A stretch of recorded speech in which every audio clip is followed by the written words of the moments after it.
सपा संस्थापक पूर्व मुख्यमंत्री मुलायम सिंह यादव के बेटे, सपा अध्यक्ष अखिलेश यादव के भाई और वर्तमान में सपा नेत्री अपर्णा यादव के पति प्रतीक यादव के असमय निधन से पूरे प्रदेश में शोक की लहर है, खासकर यादव परिवार में। ऐसे में प्रतीक यादव के जन्म से लेकर अंत तक ये सफर कैसा रहा, इस पर विस्तृत बात करने के लिए हमारे साथ मौजूद हैं उत्तर प्रदेश के वरिष्ठ पत्रकार प्रमोद गोस्वामी जी, जो कि मुलायम सिंह यादव के भी करीबी रहे और 37 वर्षों तक उत्तर प्रदेश की पत्रकारिता में कई बड़ी खबरों को कवर किया है सर ने। सर, अगर बात प्रतीक यादव की करें, आपने हर वो दौर देखा है प्रतीक यादव के पूरे जीवन से जुड़ा, शुरुआत से लेकर अंत तक का उनके सफर की बात करें तो ये कैसा रहा है? देखिए, प्रतीक यादव की अगर बात करें तो प्रतीक यादव को अगर आप देखें तो वो बहुत सौम्य और ग्लैमर की दुनिया से बाहर का व्यक्तित्व का व्यक्ति रहा। वो अपने काम से काम, और कभी भी हालांकि वो प्रदेश के देश के बड़े नेता मुलायम सिंह यादव के परिवार से में जब जुड़े तो उसके बावजूद आदमी में एक जो स्वाभाविक तौर पर एक जो ये कह लीजिए कि उसमें एक उत्कर्ष की तरफ जाने की लालसा या आगे बढ़ने की, ग्लैमर की तरफ दौड़ने की, उसमें कभी भी नहीं देखा गया कि मुलायम सिंह यादव के किसी भी इर्द गिर्द वो कभी नहीं दिखाई दिए। और उससे पहले भी जब साधना जी को एक धर्म पत्नी का दर्जा दिया गया, उससे पहले भी वो कभी भी और उसके बाद भी वो कभी नहीं दिखाई दिए। तो ग्लैमर की दुनिया से ये कहा जा सकता है कि उनका कोई वास्ता नहीं था। वो अपनी निजी ज़िंदगी में ज़्यादा अपने को सुरक्षित, ज़्यादा अपने को अच्छा महसूस करते थे। लेकिन देखा जाए तो सर, प्रतीक यादव जी काफ़ी शौकीन थे, फिर चाहे वो लग्जरी गाड़ियों का शौक़ हो, पैराग्लाइडिंग का शौक़ हो, वो और या फिर लोगों की मदद करने में, चाहे वो बेसहारा लोग हों, बेसहारा पशु हों, इसमें भी उनकी खासा दिलचस्पी थी। नहीं, निश्चित रूप से ये एक सामाजिक रूप से, जैसे जानवरों के मामले में, चाहे वो उनकी गौशाला भी वहाँ जाते थे, वो उसमें योगी जी मुख्यमंत्री जी भी वहाँ गए, उनको ले जाया गया। वहाँ जानवरों के अगर कहीं कोई चीज़ है तो उसके देख रेख पर उसमें ज़रूर उनका रहता था। जहाँ तक आपकी बात है कि ये शौक़ ज़रूर था उनको बड़ी स्पोर्ट्स गाड़ियों का या उसका या जिम का, तो वो एक उनको मतलब कसरत का, पहलवानी का नहीं, कसरत का, बॉडी बिल्डिंग का, ये तो ज़रूर उनको शौक़ था। और उसी में फिर उन्होंने एक बड़ा और एक राजधानी में मैं समझता हूँ कि सबसे बड़ा, सबसे आधुनिक मशीनों से युक्त जिम उन्होंने खोला था, और वो वहाँ जिम करते भी थे। तो वो तो एक शारीरिक सौष्ठव कह लें कि उसके प्रति तो ज़रूर वो मरते दम तक वो रहा, उनमें शुरू से रहा, ये बात तो ज़रूर रही। लेकिन एक जो सामाजिक अगर आप देखें तो कभी भी गाड़ी का शौक़ रहा उनको, लेकिन कभी ये नहीं देखा गया कि वो गाड़ी लेके हजरतगंज में टहल रहे हैं, या अपनी पत्नी को या अपनी माँ को या अपने रिश्तेदारों को, अपने दोस्तों को लेके कहीं चाट खा रहे हैं रोक के अपनी 5 करोड़ की गाड़ी को खड़ा करके, या तो वो ऐसा कहीं नहीं देख। ये उनका निजी शौक़ था, वो निजी तौर पर उसको पूरा करते थे, उसका दिखावा या आडंबर नहीं करते थे। हाँ, ये कह सकते हैं कि यूपी की भाषा में जो कहते हैं कि भौकाल बनाने की आदत नहीं थी, रुतबा दिखाने की आदत नहीं थी। लेकिन सर, अगर बात करें तो प्रतीक यादव का लोग कहते हैं कि जीवन शुरू से ही थोड़ा संघर्ष में रहा, चाहे फिर वो पहचान का रहा हो शुरुआती दौर में मुलायम सिंह के बेटे के तौर पर। हाँ, आपने हर वो दौर देखा है, तो किस तरह से साधना गुप्ता जी, जो कि प्रतीक यादव की माँ थी, वो मुलायम सिंह के संपर्क में आई, और फिर ये कैसे सफ़र आगे बढ़ा, किस तरह से प्रतीक यादव को मुलायम सिंह यादव के बेटे के रूप में पहचान मिली? देखिए, जहाँ तक आपने 2 सवाल किए, जहाँ तक प्रतीक यादव के संघर्ष का सवाल है, मुझे लगता है कि शायद संघर्ष का दौर उन्होंने नहीं देखा। ये शायद कहना बेमानी होगा कि विपन्नता या संघर्ष का दौर देखा हो। दूसरी बात कि वो जब ये चीज़ चर्चा में नहीं आई कि ये मुलायम सिंह के पुत्र हैं, उससे पहले या उसके बाद, कि वो कहीं उनमें एम्बिशन हो उनमें कहीं कोई राजनीतिक बढ़ने की भाव हो, ऐसा भी नहीं। तो वो तो कई संघर्ष के, मुझे लगता है कि संघर्ष का दौर तो शायद उन्होंने नहीं देखा।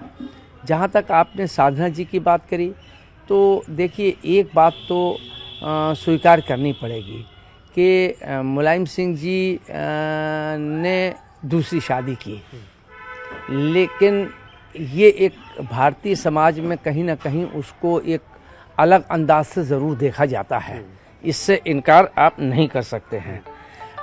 लेकिन उसके साथ साथ इस बात को भी स्वीकार करना पड़ेगा कि मुलायम सिंह जी ने बड़ी बेबाकी से उनको पत्नी का दर्जा दिया, जबकि और बहुत से पॉलिटिशियन ऐसे रहे कि जिनके कई अनेक महिलाओं से संबंध रहे, लेकिन उसको उन्होंने दर्जा नहीं दिया या उससे छिपाव रखा, उससे दुराव रखा। जहाँ तक साधना जी की जो बात आपने कही कि और मुलायम सिंह के संपर्क की, तो जब मुलायम सिंह जी की 7 फेरे लेके आने वाली पत्नी मालती जी की अस्वस्थता थी, उस समय उनकी देखरेख का एक स्वास्थ्य के लिहाज से, मेडिकली लिहाज से उन्होंने उनकी देखरेख बड़ी शिद्दत से और बड़ी उस रूप में की जैसे कि उनकी सगी बहन करती हो या कोई बेटी करती हो। जहाँ तक जो मेरी सुनने में या देखने में या लोगों से चर्चाओं में जो मैंने सुना, तो बड़ी शिद्दत से उन्होंने वहाँ दिन रात उनकी सेवा की। बताया ये जाता है कि शायद उसी दौरान या उस पीरियड में मुलायम सिंह जी का और उनसे एक नाता जुड़ा।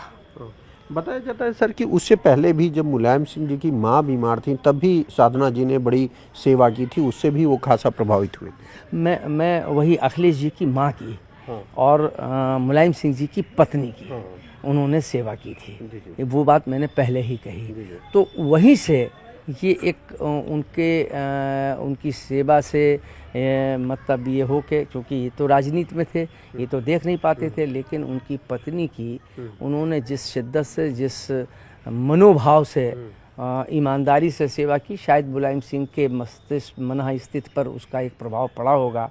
और फिर कहीं ना कहीं कोई रिश्ता बना और उस रिश्ते को जो बना उन्होंने, उसको उन्होंने वैधानिक दर्जा भी दिया।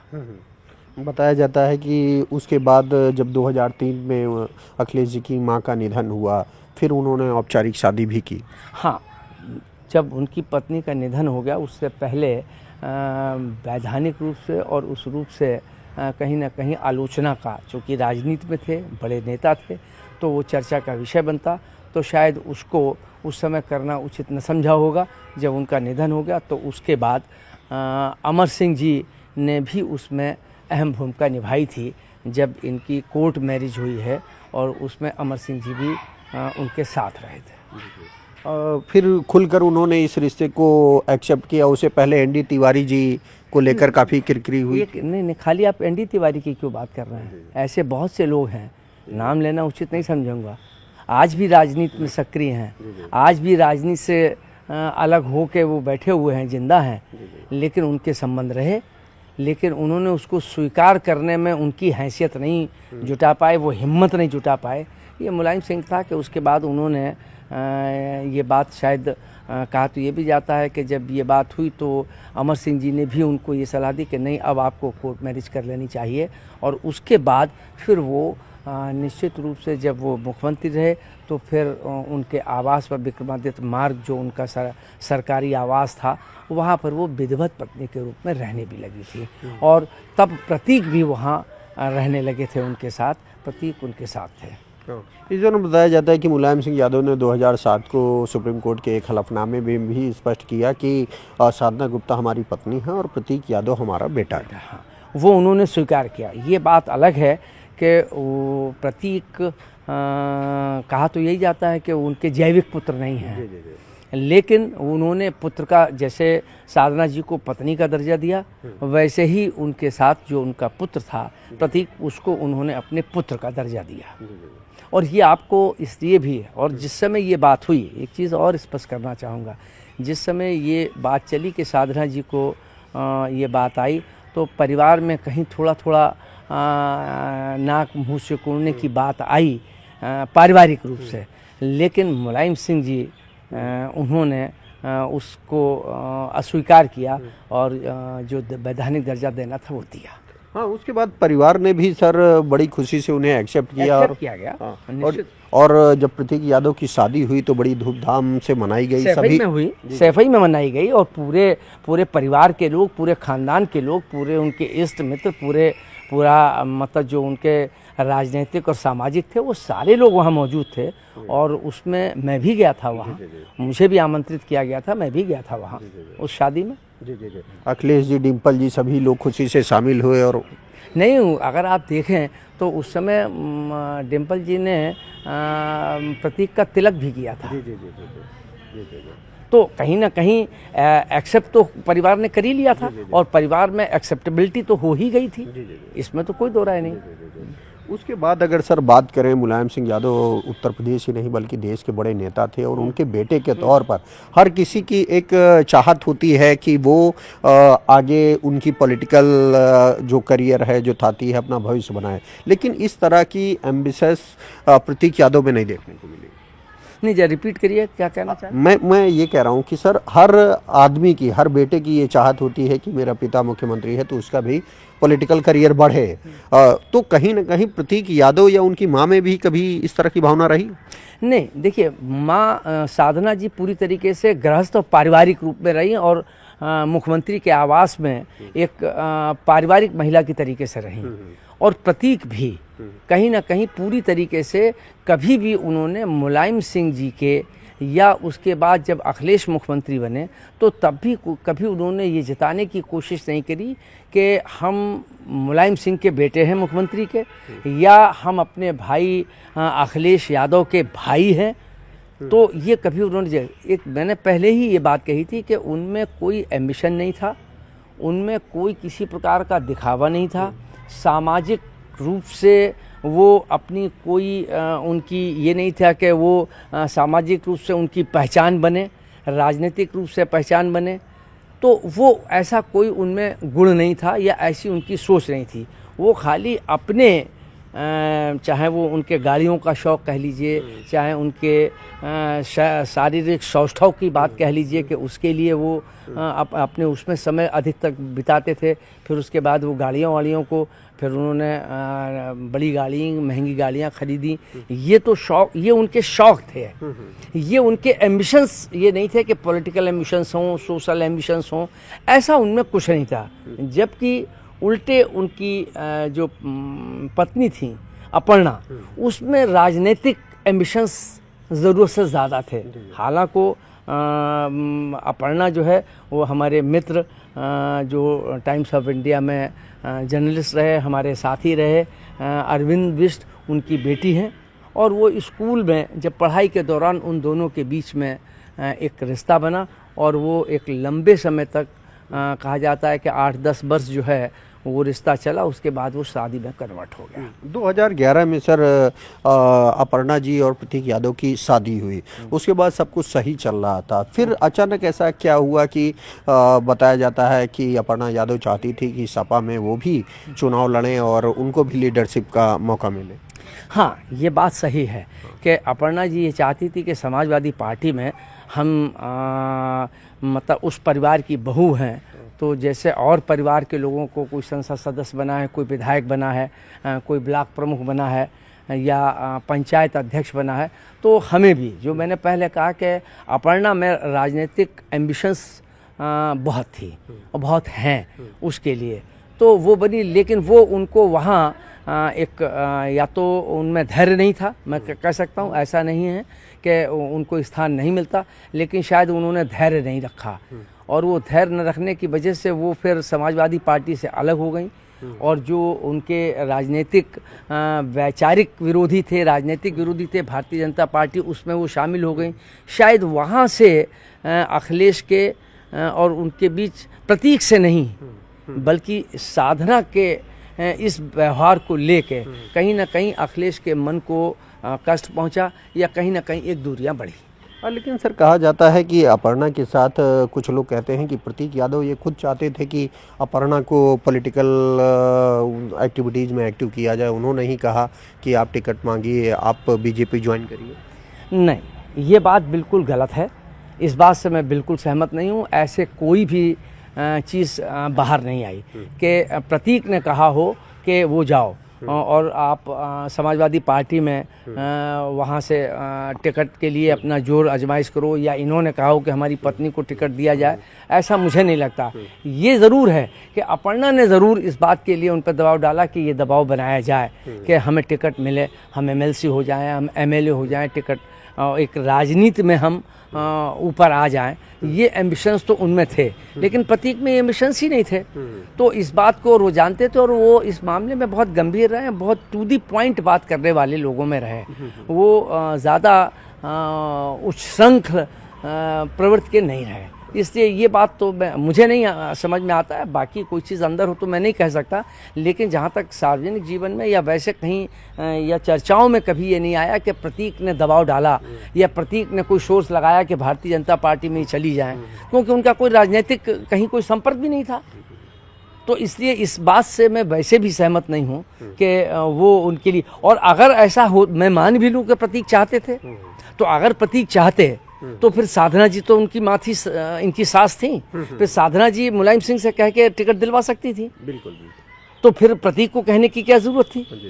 तो ये प्रतीक के बारे में मैंने, हाँ ये बात हो सकता है कि अपर्णा ने ये बात दबाव डाला हो को आप कहो, लेकिन प्रतीक ने इस पर कोई वैसे ही प्रसंग में कोई बात कह दी हो कि इस पर विचार कर लें, तो वो कोई दबाव नहीं माना जाता, वो कहीं कह दिया जाए, लेकिन उसमें कहीं प्रतीक ने कोई दबाव नहीं डाला। लेकिन सर इस दौरान ये भी रहा कि प्रतीक जी अस्वस्थ हो गए और उनको काफ़ी संघर्ष करना पड़ा। वो कई लंबे समय तक अस्पताल में भर्ती रहे, उनका ट्रीटमेंट हुआ। इस बीच कहा जाता है कि वो काफ़ी टूट गए। नहीं, देखिए वो ये बात सही है कि उनके घुटने का ऑपरेशन हुआ, ये थोड़े से अस्वस्थ हुए, लेकिन वो लंबे समय तक कभी अस्पताल में भर्ती भी नहीं रहे। मेदांता में उनको दिखाया गया, पीजीआई में भी उनको दिखाया गया, लेकिन कोई ऐसा नहीं था कि वो कोई महीने भर 15 दिन कभी एडमिट रहे हों। 1 या 2 दिन रहे, उसके बाद वो वापस अपने आ गए। स्वस्थ थे वो, स्वस्थ शरीर था उनका, तो वो कोई चीज़ नहीं थी। लेकिन बताया जाता है कि जो या डॉक्टरों का ये कहना है कि जो एस्टेरॉइड दी गई वो कहीं ना कहीं उनको या तो वो ओवरडोज हो गई, जो लेने लगे वो, या वो कम हो गई हूँ और वो हुई, बाकी उनके क्लॉट जम गया। क्लॉट से डॉक्टरों का कहना था कि शायद उसकी वजह से ब्लॉकेज हो गया और उनको हार्ट अटैक हो गया, ये कारण था। लेकिन वो हाँ ये बात है कि बीच में अपर्णा जी के और उनके बीच में मतभेद की भी बात आई और उसमें तलाक देने की भी आई, और प्रतीक ने अपने उसमें डाला भी कि हम तलाक लेने जा रहे हैं। इस दौरान वो अपना विदेश में इलाज करा रहे थे और उस दौरान अपर्णा जी बताया जाता है उनके साथ नहीं थी। उस समय वो भावनात्मक रूप से टूटे। हाँ, कहीं मैंने आपसे कहा ना कि कहीं ना कहीं वैचारिक, देखिए हर परिवार में, हर पति पत्नी में कहीं ना कहीं छुटपुट वाद विवाद या कहीं वैचारिक मतभेद तो हुआ करते हैं, लेकिन वो जो पॉलिटिकल एम्बिशन था अपर्णा का, शायद वो जो ज़रूरत से ज़्यादा एम्बिशन था उनका, वो शायद प्रतीक को नागवार गुजरता था। उसको लेके ज़्यादा बहस होती थी या उसको लेके ज़्यादा मतभेद गहराए या उसको लेके एक नाराज़गी ज़रूर पैदा हुई। और जब वो गए तो ये चूँकि इनका लक्ष्य जो है वो राजनीति में सक्रिय भागीदारी निभाने का था, तो फिर उसमें कहीं ना कहीं प्रतीक की उपेक्षा हुई, जो प्रतीक को स्वाभाविक तौर पर वो अच्छा नहीं लगेगा या किसी भी पति को अच्छा नहीं लगेगा। तो शायद वो तो ज़रूर एक बात कही जा सकती है, लेकिन जब ये तलाक की बात आ गई तो इससे एक बात तो स्पष्ट है कि कहीं ना कहीं दूरियां एक सामान्य वाद विवाद से ज़्यादा थी, इसलिए उनको सार्वजनिक रूप से ये कहना पड़ा कि हम तलाक लेंगे, वरना शायद ये कहने की ज़रूरत नहीं पड़ती। लेकिन जैसे ही उनका ये स्टेटमेंट आया, ये वीडियो सामने आया, उसके बाद जो राजनीतिक तूफान मचा और फिर अपर्णा ने बात की उनसे और फिर उनका एक दूसरा वीडियो आया, उसमें भी वो उन्होंने इस बात का जिक्र किया कि उनके बीच जो भी मतभेद थे वो ख़त्म हो चुके हैं। लोग ये चाहते थे कि टूट जाए, परिवार की दूरियां बढ़ जाएं, लेकिन उन्होंने उन लोगों को गालियाँ भी दी। देखिए ये इसमें कई प्रकार की चर्चाएँ हैं।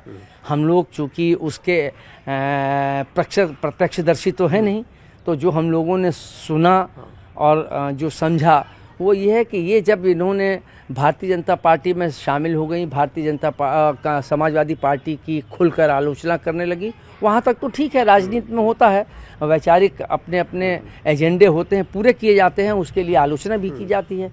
लेकिन नाराज़गी तब ज़्यादा हुई और ये तब बयान आया है कि जब इन्होंने समाजवादी पार्टी का झंडा जलाया। झंडा जलाने के बाद जो है वो समाजवादी पार्टी के अंदर भी इस बात की बहुत नाराज़गी हुई और अखिलेश को भी इस बात के उल्हाने मिले और इससे तो ज़रूर नाराज़गी रही, इसमें तो कोई दो राय नहीं। और मुझे लगता है कि शायद ये वही दौर था कि उसके बाद ये आया कि हम तलाक ले रहे हैं, इसको लेके कहीं ना कहीं जो समाजवादी पार्टी के प्रतीक चिन्ह को जलाने की कोशिश की गई, उसको लेके कहीं ना कहीं प्रतीक ने आपत्ति की होगी या प्रतीक ने कहा होगा कि मर्यादाओं में और सीमाओं के अंदर रहना, क्योंकि आप समाजवादी परिवार की बहू हैं तो उस बहू का निर्वहन भी करें, वो ऐसा ना हो कि हद से बाहर हो जाए। तो हो सकता है कि इस पर अपर्णा ने भी कुछ कह दिया हो तो विवाद इतना खिंच गया हो, तो मानसिक तनाव उस दौर के बाद से ज़्यादा बढ़ गया जो तलाक के लिए उनको लिखना पड़ा। फिर बाद में चूँकि परिवार के बड़े लोग या पड़े होंगे तो उन्होंने समझाने की कोशिश की होगी, उसको पानी डालने का प्रयास किया गया होगा, तो फिर ये आया कि नहीं अब ऐसी कोई बात नहीं है, वो हम भावनात्मक रूप से लिख गए या जो भी उसका उन्होंने तर्क दिया। कुछ लोग सर ये भी कहते हैं कि एक तरफ जहां प्रतीक का झुकाव मुलायम परिवार के प्रति था, अखिलेश जी के प्रति था, तो वहीं दूसरी ओर अपर्णा यादव की पॉलिटिकल एम्बिशंस को पूरा करने के लिए उनका परिवार उनको लीड करता था। इस बात में कितनी सच्चाई है, चाहे वो पिता हो, भाई हो या मदर हो? हाँ, ये बात कही जा सकती है, ये इस बात से इनकार तो नहीं किया जा सकता है कि कहीं ना कहीं उस पर मतलब भी एम्बिशन की एक बात रही, तो शायद बेटी एक ऐसे परिवार में ब्याह गई कि जहाँ वो एम्बिशन पूरे हो सकते थे। तो कहीं ना कहीं कहा तो ये भी जाता है कि अम्बी बिष्ट जी जो उनकी माँ हैं, उन्होंने भी इसके लिए भरपूर कोशिश की कि इनको राजनीतिक रूप से ऊपर लाया जाए। ये एम्बिशंस उनके भी, हमारे मित्र अरविंद के भी, और ये किसी भी मतलब ये कोई असामान्य नहीं कहा जा सकता। किसी भी माँ बाप का अगर बेटा है, बेटी है, तो उसको आगे बढ़ाने के लिए चीज़ें होती हैं। लेकिन बस सिर्फ फ़र्क इतना है कि अब वो बेटी जब बेटी है तो वो बेटी दूसरे घर की अमानत हो गई, वो उसकी मर्जी के हिसाब से चलेगी नहीं, तो वहाँ पर उतना तो एक सामंजस्य बना कर रखना चाहिए।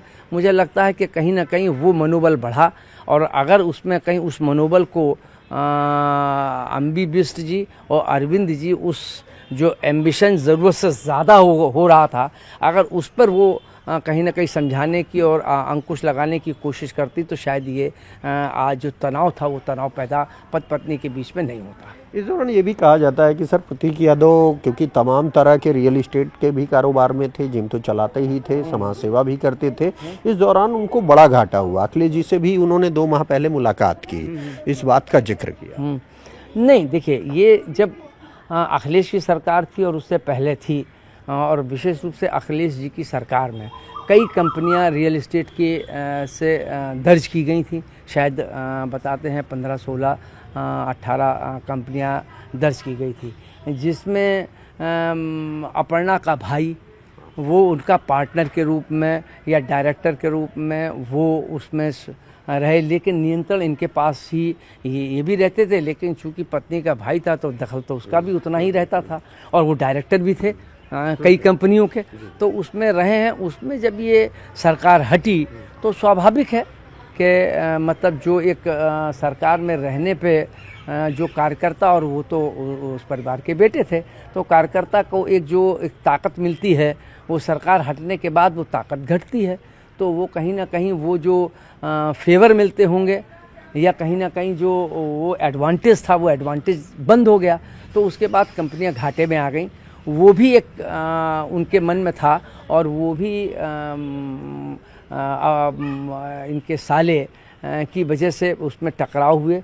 जब घाटा हुआ तो घाटे को लेके बताते हैं कि फिर प्रतीक में और उनके साले में नोक-झोंक होती थी, वो भी एक तनाव के कारण थे। तो ऐसे छोटे छोटे कारण बन के कई बड़े कारण बन गए, जो दोनों के बीच में एक कहीं ना कहीं उससे प्रतीक का मानसिक संतुलन बिगड़ा, मानसिक रूप से वो एक कमज़ोर होने लगे, या मानसिक रूप से वो थोड़ा सा एक कह लें कि मतलब एक नाराज़गी उनकी या जो दूरी है वो कहीं ना कहीं जो आत्मीयता थी वो आत्मीयता में काफ़ी कमी आई।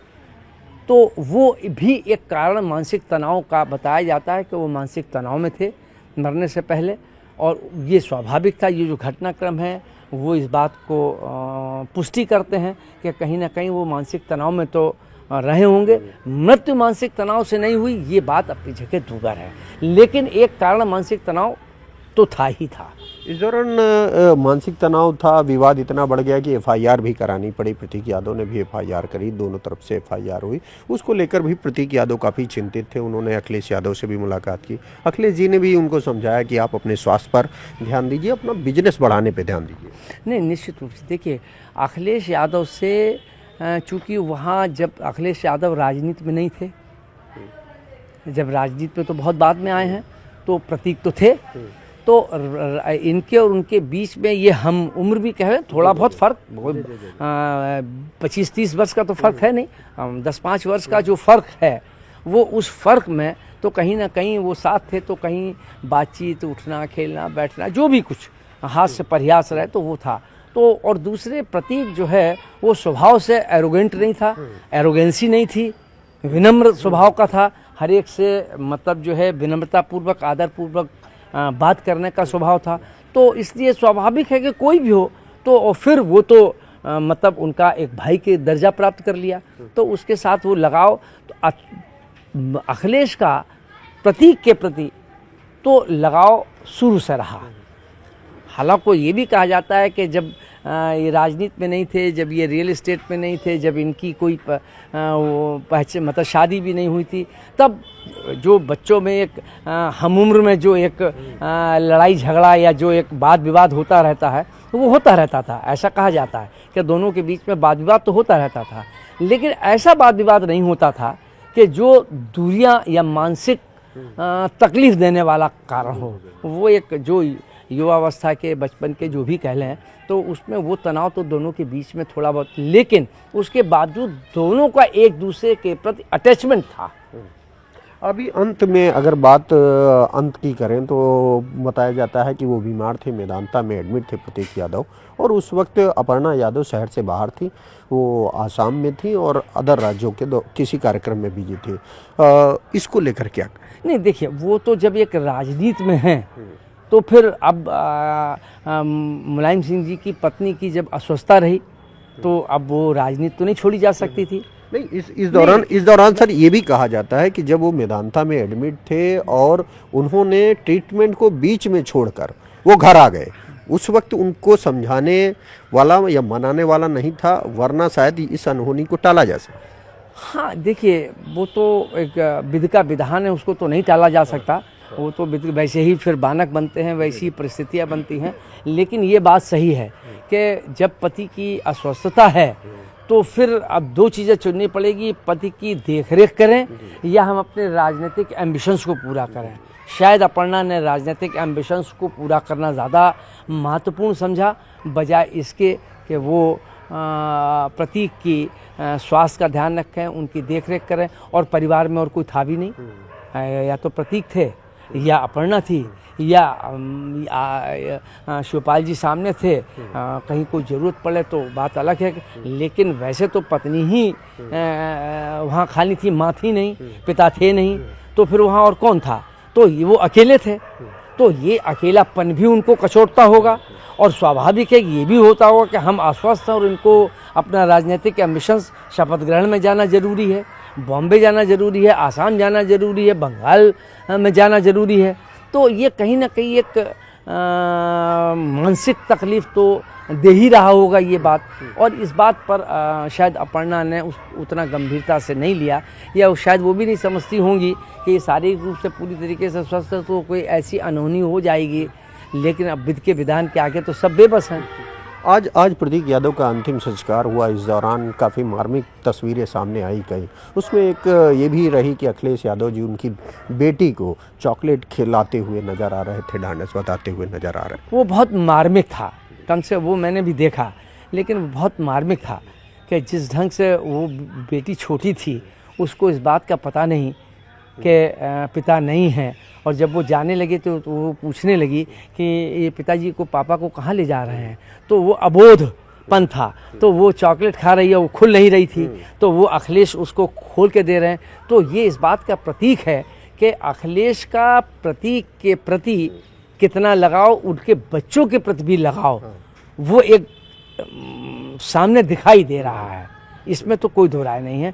तो वो ज़रूर एक बड़ा मन को शॉकिंग, मतलब मैं भी देख के उस फ़ोटो को देख के, उस दृश्य को देख के मन को हुई कि देखिए, मतलब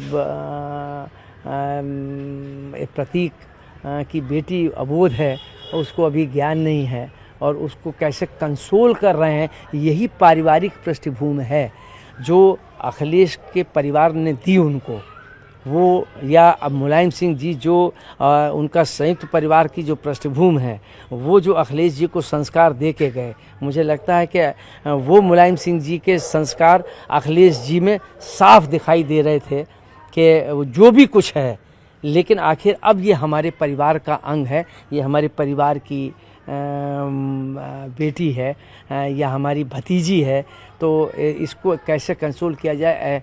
तो ये अपने आप में ये अखिलेश के संस्कारों को प्रदर्शित कर रहा था कि उनके संस्कार कितने परिवार के रूप में कितने बढ़िया, बेहतर और लोगों को जोड़ने वाले हैं। यहाँ पर सर एक सवाल और सबके मन में चर्चा में है कि एक और जहाँ पर अखिलेश जी का पूरा परिवार था, शिवपाल यादव जी मौजूद थे, सभी भाई मौजूद थे, डिम्पल यादव जी भी लगी रहीं, पूरा परिवार मौके पर था, हर एक मौके पर था। लेकिन इस दौरान जब अंतिम संस्कार किया गया तो क्या अखिलेश यादव या उनके परिवार के लोगों को जो अंतिम संस्कार की रीति रिवाज है वो पूरा करने का मौका नहीं दिया गया? उनके ससुर द्वारा, अमूमन हिंदू समाज में परिवार के लोग अंतिम संस्कार करते हैं, रिश्तेदार नहीं, तो ये फैसला किसका था? अब देखिए, ये इस पर तो कोई हम टिप्पणी नहीं कर सकते हैं कि ये फैसला किसका था, क्योंकि मैं वहाँ था नहीं। मैं ज़रूर गया था, लेकिन इतनी भीड़ थी और वो था, तो उसमें फिर वहाँ देख के चूँकि अरविंद बिष्ट हमारे सैपा हमारे साथ रहे हैं, जर्नलिज़्म में हमारे समकक्ष रहे हैं, हमारे साथ उन्होंने जर्नलिज़्म किया है, तो वो एक स्वाभाविक संवेदना व्यक्त करने के लिए मैं गया था वहाँ पर। लेकिन ये क्या हुआ या नहीं करने दिया गया, लेकिन इसका अधिकार तो प्रतीक के परिवार को ही है, वो अपर्णा के परिवार को नहीं होता है, हमारे धार्मिक मान्यताओं के आधार पर। अब वो बहुत सी चीज़ें अब क्या रहा, क्यों रहा, कैसे रहा। कुछ लोग ये भी कह रहे हैं कि सर अगर यादव परिवार नहीं तैयार होता तो बेटियों द्वारा कई जगह अब तो मुखाग्नि दी जा रही है, तो उनके द्वारा, क्योंकि वो परिवार का हिस्सा मानी जाती हैं। नहीं, ये बात तो सही है, मतलब आप ये छोड़ दीजिए, ऐसे एक नहीं अनेकों उदाहरण हैं। हमारे भी यहाँ एक बड़े सीनियर जर्नलिस्ट रहे, हमसे सीनियर थे आनंद द्विवेदी साहब, उनकी 2 बेटियाँ थीं, उनकी बेटियों ने उनको कंधा दे के उनको निकाला और वहाँ उन्होंने मुखाग्नि दी, तो वो तो एक है, इसमें तो कोई दो राय नहीं, तो वो दे सकती हैं। लेकिन ये मतलब संस्कारों को से इतर हट के जो किया गया, वो किन कारणों से किया गया, क्यों किया गया, उसके पीछे क्या था, इस पर हम कोई टिप्पणी नहीं कर सकते, क्योंकि मैंने उसको देखा नहीं, इसलिए टिप्पणी करना मुनासिब भी नहीं होगा। तो जैसा कि आपने सुना, उत्तर प्रदेश के वरिष्ठ पत्रकार प्रमोद गोस्वामी जी ने बताया कि किस तरह से प्रतीक यादव का जीवन की शुरुआत हुई और किस तरह से अंत हुआ। पहले मां का निधन हुआ, माँ बाप नहीं रहे, अंत में जब उन्हें ज़रूरत थी तो अपनों का साथ नहीं मिला, और यहाँ तक कि अंतिम संस्कार भी किसी दूसरे द्वारा किया गया। हालांकि जो प्रतीक का व्यक्तिगत स्वभाव था, जो लोगों की मदद करने का उनका स्वभाव था, जो उनकी मदद करने की पहल थी, उसको आज पूरा उत्तर प्रदेश ही नहीं बल्कि पूरे देश में जो उनके जानने वाले हैं, जो उनके चाहने वाले हैं, वो उसे याद कर प्रतीक यादव को आज उन्होंने अंतिम श्रद्धांजलि दी है। प्रतीक यादव हमेशा उनके दिल और दिमाग में जिंदा रहेंगे। कैमरामैन मनोज शाही के साथ राजीव प्रताप सिंह, न्यूज़ 18 लखनऊ।